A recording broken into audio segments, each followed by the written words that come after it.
सो hello बियर्सियंस, welcome on virtual learning with Anand Jaiswal. हम लोग बात करने वाले हैं क्लास 12th की, जो कि चल रही है 75 स्मार्ट चैलेंज के तहत हम लोग बात कर रहे हैं।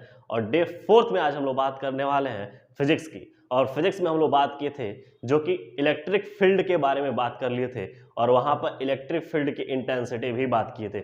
बहुत सारी चीज़ें हम लोग बात कर लिए थे, लेकिन वो वन शॉट में ना होके लेक्चर 1 में पार्ट 1 में गया था। अब यहाँ से हम लोग पार्ट 2 का कवर करने वाले हैं, इलेक्ट्रोस्टैटिक्स का, जो कि यहां से हम बात करने वाले हैं इलेक्ट्रिक फील्ड से रिलेटेड। जो भी चीजें बात करेंगे इलेक्ट्रिक फील्ड से रिलेटेड बात करेंगे। इलेक्ट्रिक फील्ड यहां बात करेंगे, इलेक्ट्रिक डाइपोल बात करेंगे, और यहीं पे हम लोग बात करने वाले हैं गॉस थ्योरम।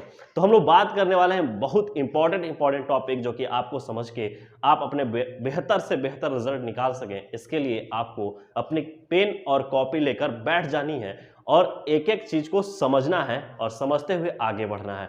क्योंकि हमारा जो ये स्मार्ट चैलेंज इसीलिए है क्योंकि हम आपके नंबर को बूस्ट कर पाएं और आपके नॉलेज को इन्हांस कर पाएं। तो सिंपल सी बात यह है कि आपको ध्यानपूर्वक पढ़ना है जो भी चीज़ है। आपने पहले जो डे 1 का जो इलेक्ट्रोस्टैटिक्स का लेक्चर था उस पर आपने एंगेजमेंट बढ़िया दिखाया, आपने बढ़िया उसको पढ़ा है। तो यहाँ पर देखकर एक अंदर से तसल्ली हमारी ये भी आती है कि मेरा बच्चा जो भी वीएलसीएस परिवार से जुड़ रहा है वो बेहतर करता जा रहा है, और बेहतर करके एक दिन मुलाकात करके बताएगा कि 95 प्लस स्कोर हमने सर अचीव किया है बोर्ड के बाद। तो हम वही चीज को लेकर, उन्हीं सब तसल्लियों को लेकर आगे बढ़ रहे हैं, और आपका ये प्यार बहुत अच्छा लग रहा है। ठीक है, आइए आगे बढ़ रहे हैं हम लोग, और बहुत सारी बातों को हम लोग बात करने वाले हैं। देखिए, प्लेलिस्ट सब आपको मिल गए हैं, और प्लेलिस्ट में आप देखिए जो भी लेक्चर्स जैसे अरेंज किए जा रहे हैं प्लेलिस्ट के अकॉर्डिंग कर दिया जा रहा है। केमिस्ट्री आपकी केमिस्ट्री के प्लेलिस्ट में है, और फिजिक्स की प्लेलिस्ट में है, और आपका जो बायोलॉजी है और बायोलॉजी की प्लेलिस्ट में है। लेकिन वहां वो जो भी चल रहे हैं क्लासेस वो 75 स्मार्ट चैलेंज के तहत चल रहे हैं। आपके जो ये लिंक है, जो भी प्लेलिस्ट के लिंक है वो डिस्क्रिप्शन पे मिल जाएंगे। और इंश्योर ये भी करिए कि आप कमेंट भी करिए कि आपको लेक्चर कैसा लगा, समझ में आया तो बेहतर लिखिए, नहीं समझ में आया तो बोलिए कि सर यहाँ पर कुछ डाउट है जो और क्लियर कर दीजिए।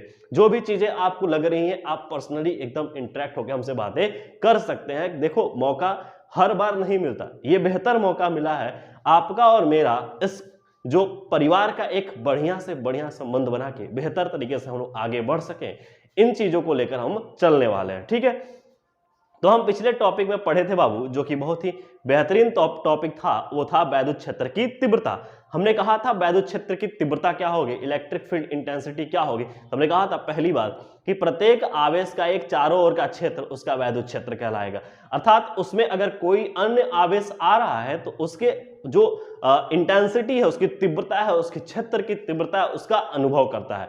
अनुभव करना ही उसकी कहलाती है वैद्युत क्षेत्र की तीव्रता। यहाँ पे परिभाषा भी हमने आपको समझाया था कि किसी बिंदु पर स्थित एकांक धन आवेश जितने बल का अनुभव करता है उस बिंदु पर वैद्युत क्षेत्र की तीव्रता कहलाती है। अगर हम कहें कि केंद्र के पास, जस्ट इमेजिन दैट कि बेटा, कि अगर हम कहें कि यहाँ पर मान लो कि ये हमारा एक प्लस क्यू बड़ा वाला चार्ज है, और ये चार्ज एक सेंटर में रखा हुआ है, इसके चारों ओर का क्षेत्र मान लो ये है, इस क्षेत्र के कहीं इस कॉर्नर पर कोई एक क्यू आवेश रखा गया है, और ये जो टेस्ट चार्ज है, इस टेस्ट का चार्ज, एक चार्ज इसके बहुत नजदीक रख दिया जाए, तो हम कहें कि यहाँ पर E2 है और यहाँ पर E1 है, या इसको E1 कह दें और ये E2 कह दें, तो हम कहेंगे बाबू E1 is greater than E2।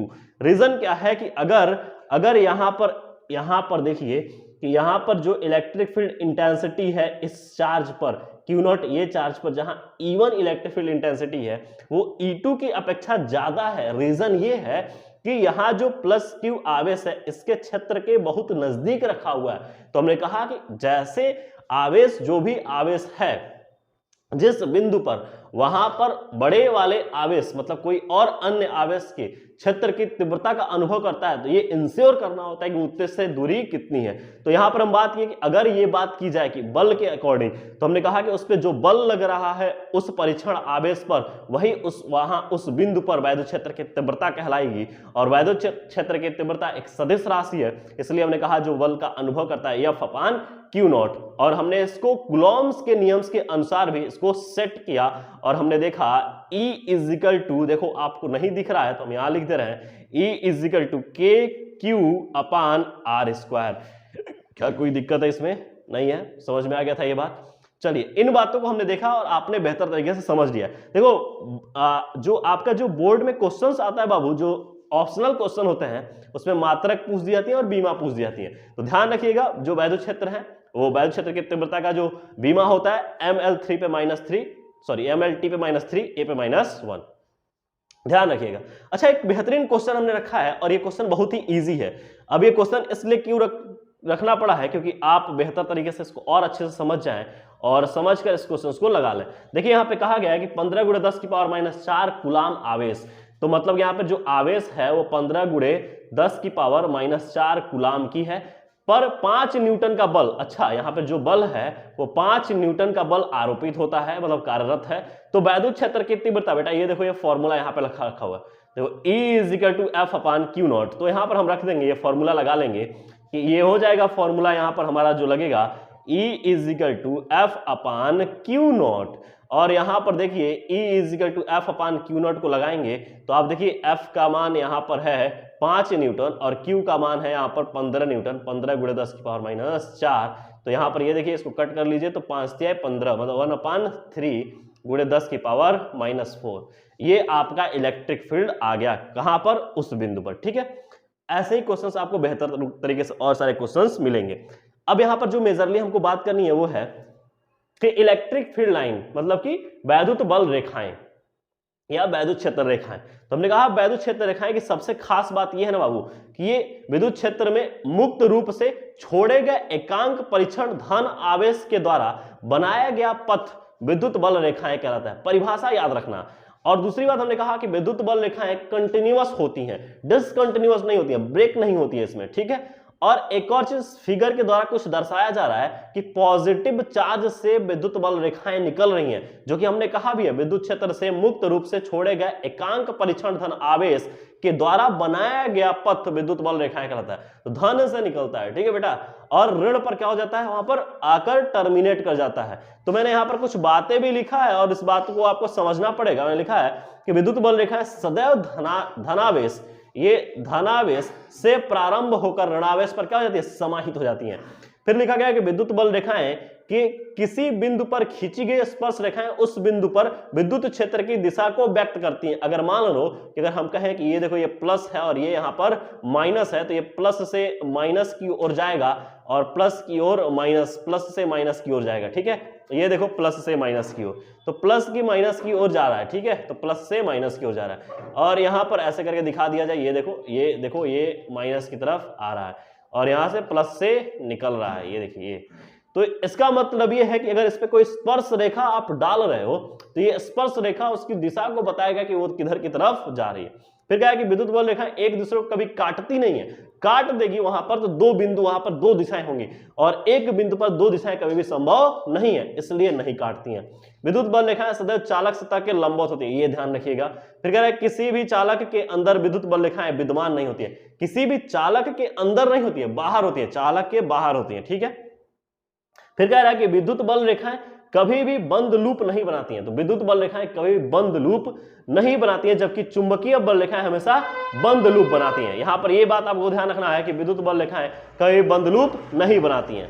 ठीक है, और यहां पर देखो मतलब ये बंद लूप बना भी सकते हैं, बंद लूप नहीं बनती, लेकिन चुंबकीय बल रेखाएं हमेशा बंद लूप बनाती हैं। ये ध्यान रखिए, किसी आवेश से प्रारंभ होने वाली अथवा किसी आवेश पर समाप्त होने वाली बल रेखाओं की संख्या उस आवेश के परिमाण के समानुपाती होती है, अर्थात क्यू बल रेखाओं की। मतलब कि अगर यहां पर बात की जाए कि अगर यहां से अगर निकल ज्यादा रही है तो यहां पर हम इसको Q1 बोल देंगे और यहां पर Q2 बोल देंगे, तो हम कह सकते हैं Q1 is greater then Q2। निकलने वाली संख्या ज्यादा है और जाने वाली समाहित होने वाली संख्या कम है।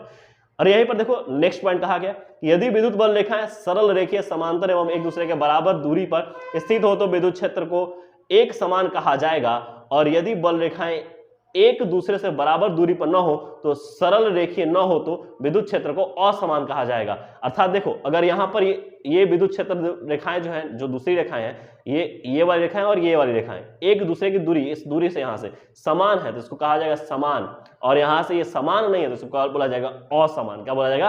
असमान वैद्युत क्षेत्र। ठीक है, चलिए इन बातों को हमने देख लिया। अभी खाली स्लाइड है, अब इस पे आगे हम बढ़ते हैं। अब देखो कुछ बातें और जानकारी हो जानी चाहिए कि यहां पर हम लोग और डिटेल में कुछ बात करने वाले हैं। यदि अगर दो आवेश एक साथ रखकर एक सिस्टम तैयार किया जाए तो दो आवेश, परंतु दोनों आवेश तभी एक साथ रहेंगे जब विपरीत आवेश होंगे। पॉजिटिव पॉजिटिव एक साथ कभी नहीं रह सकते बेटा, क्योंकि उनमें रिपल्सन क्रिएट हो जाएगा और वो सिस्टम नहीं बन पाएगा। तो हमेशा पॉजिटिव और निगेटिव से एक सिस्टम बनता है, और इस सिस्टम को हम इलेक्ट्रोस्टैटिक्स में वैद्युत द्विध्रुव आघूर्ण कहते हैं या वैद्युत द्विध्रुव कहते हैं। ठीक है, तो वैद्युत द्विध्रुव क्या होते हैं? वैद्युत द्विध्रुव अगर हम कहें कि यहां पर बोला गया है अल्प दूरी पर स्थित दो समान परिमाण, मतलब कि दोनों का परिमाण समान हो परंतु विपरीत प्रकृति के आवेश के बीच जो निकाय तैयार होता है या जो निकाय तैयार होता है दोनों को पास रखने पर, उसे ही वैद्युत द्विध्रुव कहते हैं। तो अगर मैं यहां पर कहूं बेटा, देखिए यहां पर ये देखो, ये एक लाइन से इसको हम कवर कर रहे हैं, तो एक सिस्टम के अंदर रखा गया है। सिस्टम में एक माइनस क्यू है और एक प्लस क्यू है, दोनों का परिमाण समान है। एक का माइनस क्यू है तो वो भी क्यू है, और उधर प्लस क्यू है, दोनों का परिमाण समान है, दोनों के एक दूरी पर रखी गई है। इस दूरी को मैं एल ले सकता था, लेकिन इसके सेंटर से तोड़ने के लिए L/2 करना पड़ेगा, जो कि मुझे कैलकुलेशन में आगे दिक्कत करनी पड़ेगी, और इस कैलकुलेशन की दिक्कत को ना फेस करना पड़े इसलिए मैंने यहाँ पे 2L ले लिया है। तो क्वेश्चन में कभी भी अगर इस फॉर्मूले को लगाए आप, तो इस फॉर्मूले को जब लगाएंगे तो हम बता देंगे कि यहाँ पर आपको यूज नहीं करना है 2L, मतलब कि 2L रखिएगा लेकिन इक्वल मान रखिएगा, पूरा मान जो दिया गया है। वो कैसे देखेंगे, आइए आगे नीचे देखते हैं। यहां पर लिखा गया है कि अब ये जो तैयार हुआ इसे वैद्युत द्विध्रुव कहा हमने, लेकिन जो सिस्टम बना उसको वैद्युत द्विध्रुव आघूर्ण कहते हैं। और वैद्युत द्विध्रुव आघूर्ण को परिभाषित करने के लिए थोड़ा सा बात कर लिया जाए तो हमने कहा किसी एक आवेश का परिमाण एवं प्रभावकारी लंबाई के गुणनफल को वैद्युत द्विध्रुव आघूर्ण कहते हैं। सर ये क्या बात है? तो हमने कहा कि देखो वैद्युत द्विध्रुव को समझने के लिए देखो यहाँ पर, तो वैद्युत द्विध्रुव आघूर्ण इस परिभाषा को यहाँ पर लिख दिया गया है और हम इस फॉर्मूले को इसको फॉर्मुलेट कर दे रहे हैं। तो हमने कहा कि इसको P से दिखाते हैं, वैद्युत द्विध्रुव आघूर्ण को P से इक्वल टू, अच्छा इनमें से कोई भी एक आवेश ले लो और इनमें प्रभावकारी जो लंबाई है 2L, उसको अल्प दूरी से मल्टीप्लाई कर दो, इसका गुणनफल हो जाएगा। इसे ही क्या बोलेंगे? वैद्युत द्विध्रुव आघूर्ण। अच्छा एक और चीज देखिएगा, यहाँ पर हम बात कर रहे हैं कि 2L की, तो 2L लंबाई है, पूरी लंबाई है। अगर क्वेश्चन में कह दे कि इन दोनों के बीच की लंबाई 1 मीटर है तो 2 गुणे 1 मत कर देना, इसके पूरे बराबर 1 मीटर होगा। अगर मान लो क्वेश्चन में कहा गया कि 1 मीटर लंबाई है तो 2L बराबर 1 होगा। ठीक है, या आप इस फॉर्मूले को ऐसे भी याद कर सकते हो, P बराबर Q इंटू L, या D याद कर सकते हो, ये आपके अनदर बुक में आपको दिख जाएगा। ठीक है, अब यहां पर देखो लिखा है कि अब हमको जो बात करनी है वो बहुत अच्छी चीज बात करनी है कि अगर एक समान वैद्युत क्षेत्र में स्थित वैद्युत द्विध्रुव पर बल, मतलब अगर एक समान वैद्युत क्षेत्र हो, क्योंकि हम वहां से पढ़ लिए हैं कि एक समान वैद्युत क्षेत्र क्या होगा, असमान वैद्युत क्षेत्र क्या होगा। उस एक समान वैद्युत क्षेत्र में यदि अगर वैद्युत द्विध्रुव रख दिया जाए तो वैद्युत द्विध्रुव एक पर हमने माइनस क्यू यहां रखा है, ये देखिए, और यहां पर एक प्लस क्यू आवेश रखा है, और रखने पर देखा जाए तो ये बल जो है इस वैद्युत द्विध्रुव में, वैद्युत द्विध्रुव इलेक्ट्रिक फील्ड में एक बल आरोपित करेंगे, और वो बल की वजह से ही ये वैद्युत द्विध्रुव रोटेट होगा। रोटेट होने पर या तो ये बल रोटेट करे जो इनका नॉर्मल बल है, चूंकि नहीं कर सकते, रीजन ये है कि ये पॉजिटिव है और ये निगेटिव है, तो ये दोनों बल कैंसल आउट हो जाएंगे। तो सर रोटेट कौन कराएगा? तो रोटेट कराने वाला एक है बल युग्म जिसको टाउ बोलेंगे। तो यहां पर लिखा गया है परिणामी बल, तो यहां पर परिणामी बल क्या होंगे? F1 प्लस F2, तो QE प्लस, और ये माइनस में है क्योंकि यहां पर देखो माइनस हमने लिखा है QE, तो यहां पर नेट बल जो समानतः बल आरोपित या बल लग रहे हैं वो नेट बल कितना है? 0। लेकिन डायपोल के स्थान पर या डायपोल में स्थानांतरित गति नहीं होगी, तो इसके वजह से डायपोल में स्थानांतरित गति नहीं होगी। तो क्या किया जाए कि डायपोल में स्थानांतरित गति हो? तो हमने कहा बलों की क्रिया रेखा, तो बलों की क्रिया रेखा भिन्न होने के कारण द्विध्रुव पर एक बल युग्म, तो बलों की क्रिया रेखा जो है एक इधर की तरफ है, एक इधर की तरफ, तो इसमें एक बल युग्म कार्य कर जाता है, उस बल युग्म को टाउ बोलते हैं।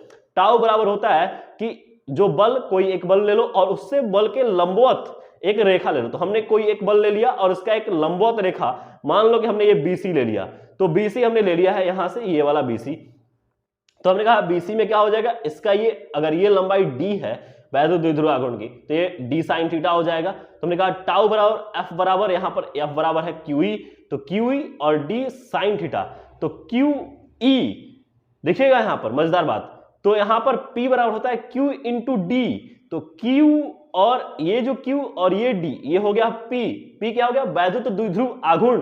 तो टाउ बराबर P क्रॉस E, रीजन क्या है? साइन थीटा, और वेक्टर में आप लोग पढ़े होंगे कि साइन थीटा का जो क्रॉस होता है, साइन थीटा का जो मल्टीप्लीकेशन होता है क्रॉस से होता है। ठीक है, अब यहां पर लिखा भी गया है कि टाउ की दिशा P एंड E दोनों के तल के क्या होगा, लंबवत होगा। तो यहां पर P वैद्युत द्विध्रुव आघूर्ण है और E क्या है, वैद्युत क्षेत्र है। यहां पर क्या ये मेरी बात समझ में आई? इसको शॉर्ट वे में रखा गया है कि ताकि आपको इजीली समझ में आ जाए, ठीक है। और ना समझ में आए तो इसको अच्छे से एक बार और यहां पर रिपीट करके देख लीजिएगा कि कैसे इस चीज को रखा गया है, ठीक है। चलिए नेक्स्ट हम लोग बात करने वाले हैं कि वैद्युत द्विध्रुव के कारण अक्षीय स्थिति पर बिंदु P पर वैद्युत क्षेत्र की तीव्रता। तो अक्षीय स्थिति ये हो गई हमारे इसके अक्ष के, ये एक्सियल लाइन इसको बोलते हैं। और अगर इसके निरक्षीय स्थिति बात करेंगे तो इक्वेटोरियल लाइन बोलते हैं। क्या बोलते हैं, इक्वेटोरियल। तो अक्षीय स्थिति में जब हम बात करने वाले होते हैं तो अक्षीय स्थिति में यहां पर हमको देखना पड़ेगा, ठीक है।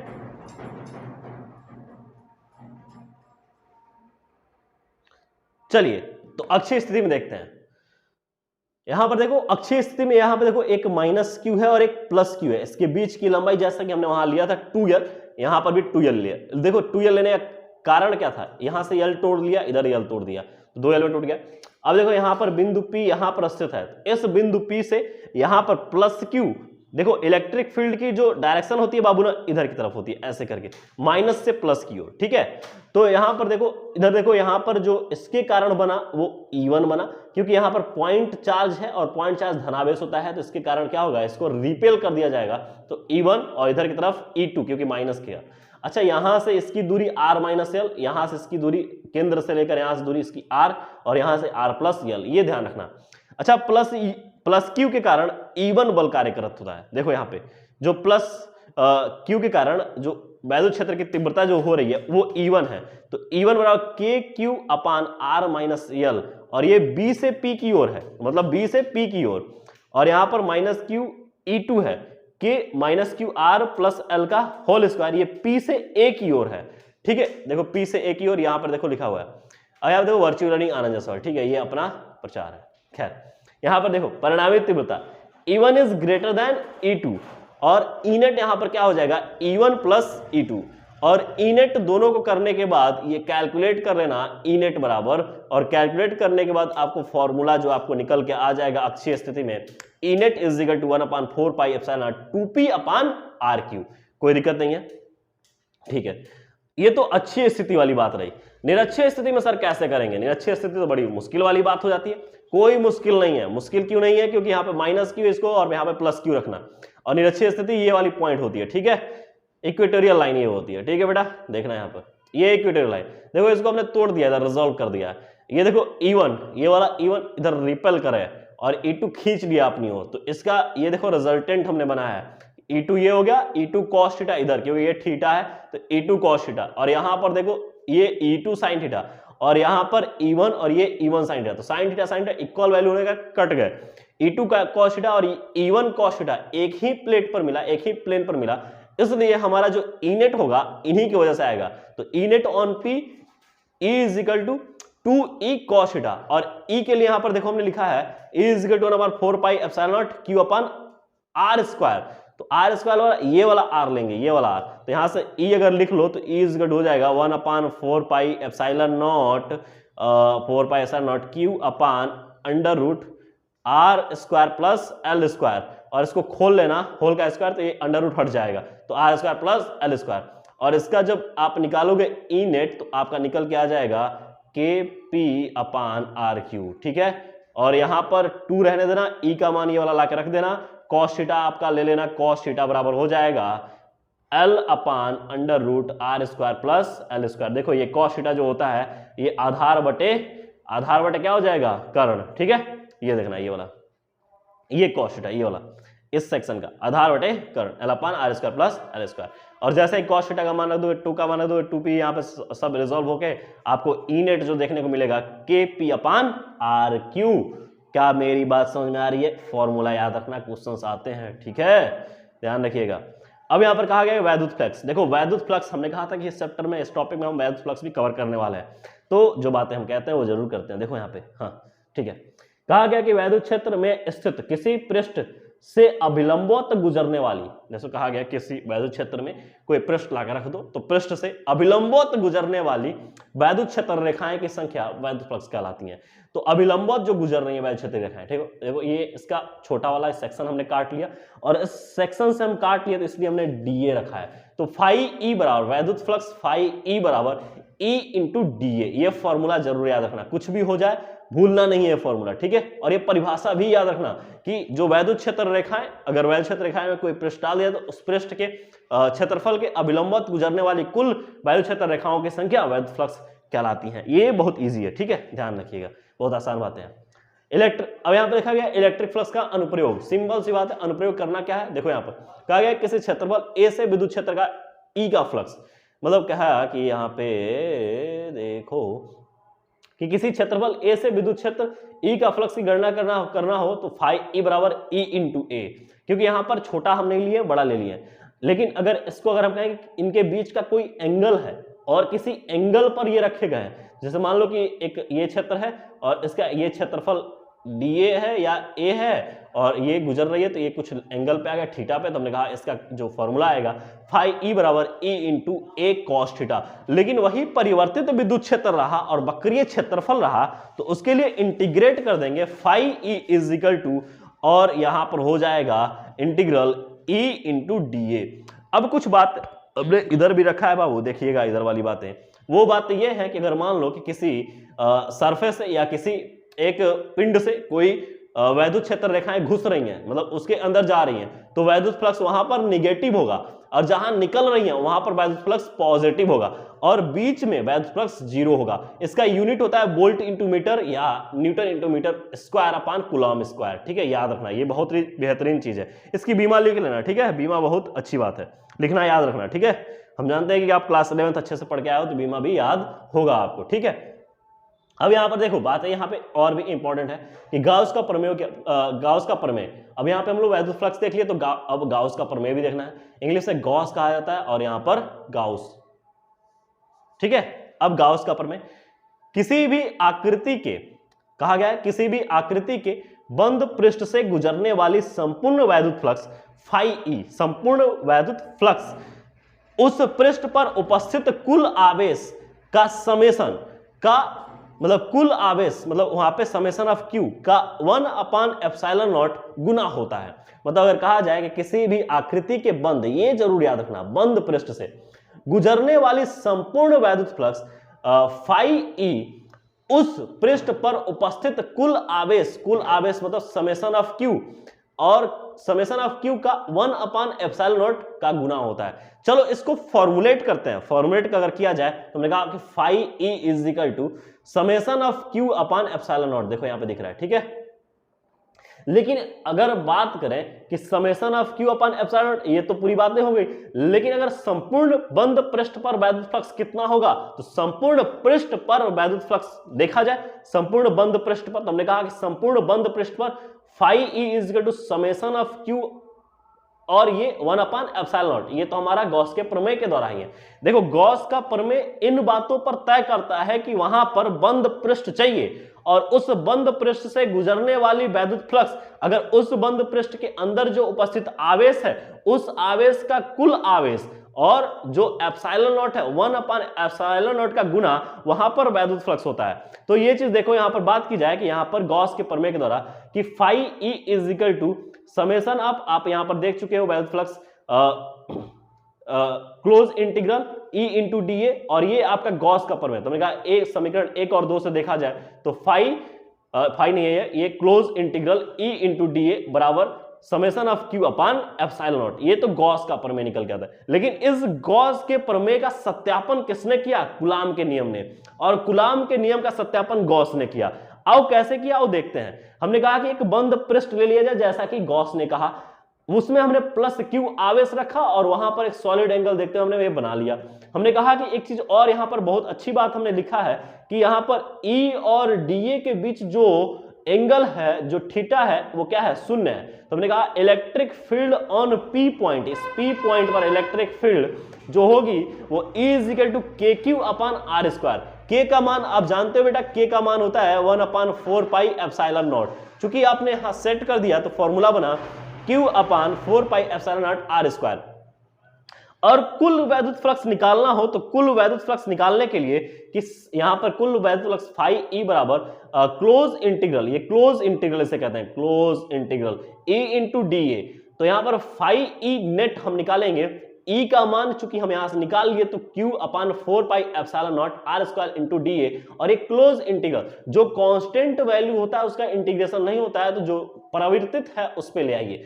तो हमने कहा कि phi E net is equal to Q upon 4 pi epsilon naught R square, integrate कर दिया डीए का। अच्छा, डीए का इंटीग्रेशन होता है 4 पाई R स्क्वायर, तो हमने कहा इंटीग्रेट कर दिया जाए क्योंकि एक क्षेत्रफल है, तो ठीक है। तो हमने कहा कि यहां पर रख दिया जाए कि phi is equal to Q upon 4 pi epsilon naught R square, 4 pi R square, तो यहां से 4 पाई R स्क्वायर कैंसिल हो जाएगा। और यहां पर देखो गॉस के नियम का सत्यापन हो गया, और गॉस के नियम का सत्यापन कूलॉम के अकॉर्डिंग हुआ, क्योंकि कूलॉम के अकॉर्डिंग हम लोग इलेक्ट्रिक फील्ड को अच्छी तरीके से खोल के लिख सकते हैं। और यहां पर चूंकि हम लोग पूरा उपयोग किए, तो यहां पर हो गया Q net is equal to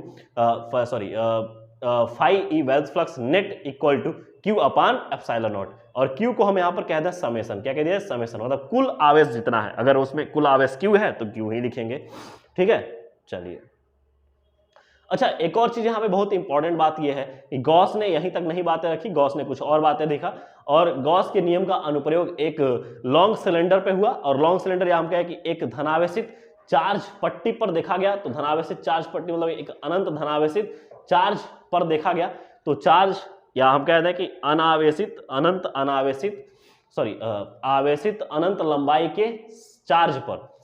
तो यहां पर हमने कहा कि पहली बात कि गॉस का हम एक बनाएंगे, और गॉस के लिए बनाने के लिए लाने के लिए गॉस से बात करेंगे। तो गॉस ने बोला देखो भैया, हम कार्यरत वहीं होते हैं जहां पर बंद पृष्ठ होता है। तो हमने कहा कि एक अनंत लंबाई की आवेशित चालक है जिस पर धन का आवेश है, उस पर आवेश रखा हुआ है, और उस आवेश पर गॉस के नियमों की कुछ बातें करनी हो तो पहले गॉसियन सरफेस बनाना पड़ेगा। तो ये देखो हमने बेलनाकार जो सरफेस बनाया है इसको बोलते हैं गॉसियन सरफेस।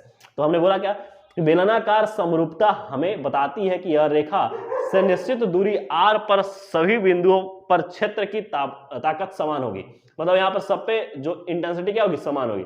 इस प्रकार यदि आरोप सकारात्मक है तो फील्ड रेखाएं रेडियल रूप से बाहर की ओर निर्देशित होती हैं लाइन चार्ज के लंबवत। अगर ये पॉजिटिव है तो बाहर की तरफ होंगी, और निगेटिव होती है तो अंदर की तरफ होंगी।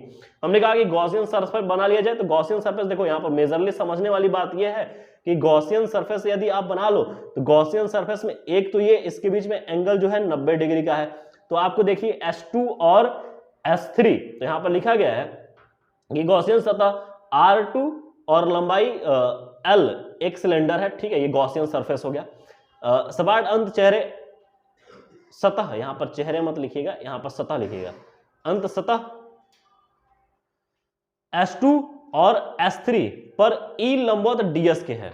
तो S2 और S3 पर जो E क्या है, मतलब वैद्युत फ्लक्स वैद्युत क्षेत्र रेखाएं जो हैं वो लंबवत हैं। तो यहां पर आप S2 कर लिया जाएगा, और ये S3 पर E लंबवत DS है। इसका अर्थ है कि इनके बीच जो फ्लक्स है वो क्या है, शून्य है। शून्य क्यों है, क्योंकि इनके बीच में जो कोण बन रहा है 90 का बन रहा है, तो cos 90 क्या होगा, शून्य। तो यहाँ पर Q बराबर AL, और यहाँ पर सिलेंड्रिकल ये घेरा गया है, तो चार्ज, तो यहाँ पर चार्ज जो होगा Q बराबर A इंटू एल।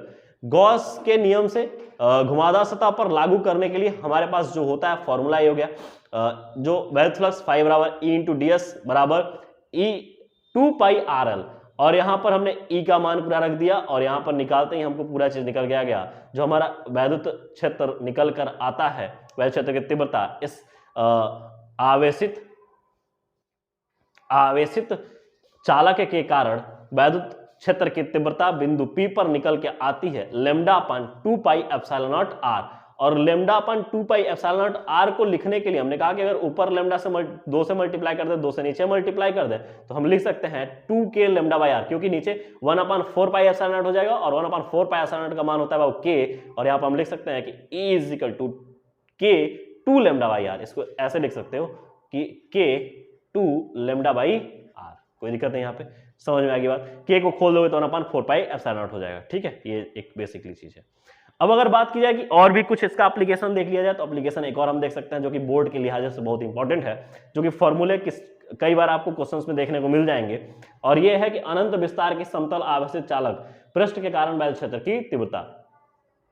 तो अनंत विस्तार की समतल आवेशित चालक पृष्ठ के कारण वैद्युत क्षेत्र की तीव्रता आपको निकालनी हो तो आप क्या करोगे कि अनंत विस्तार की एक शीट ले लेना और इस शीट में एक गॉसियन सरफेस डाल देना, और गॉसियन सरफेस एक सिलेंडर लाइक संरचना, यहाँ पे एक सिलेंडर चला जाएगा, और यहाँ पर हमने कहा कि इस P पर फील्ड, यहाँ पर देखो अगर एक बात की जाए तो ये P है, यहाँ पर बिंदु P है, इस बिंदु P पर फील्ड E की गणना करने के लिए गॉसियन सतह के पास जाइए और गॉसियन सतह से गॉसियन सरफेस से खींच दीजिए वहां से, और उसके बाद खींचने के बाद आप देखेंगे यहाँ पर जो आपको फॉर्मूला निकल के आ जाएगा, चूंकि इसके वजह से ये सतह है और ये सतह है, इसके सतह के कारण, इन सतह के कारण इलेक्ट्रिक वैद्युत फ्लक्स मतलब कि इलेक्ट्रिक फ्लक्स क्या हो जाएगी, शून्य होगी। तो शून्य जब इनके वजह से और इनके वजह से शून्य हो गई तो यहाँ पर वैद्युत फ्लक्स इसके और इसके वजह से ही वैद्युत फ्लक्स होगा, तो इसके और इसके वजह से वैद्युत फ्लक्स होगा, तो गॉसियन सरफेस खींच दीजिए और गॉसियन सरफेस खींचने के बाद आप इसको बना लीजिए। हमने कहा सर्कुलर कर लिया गया, और यहाँ पर E इंटू ds और E इंटू ds और E इंटू ds सिलेंडर के सतह,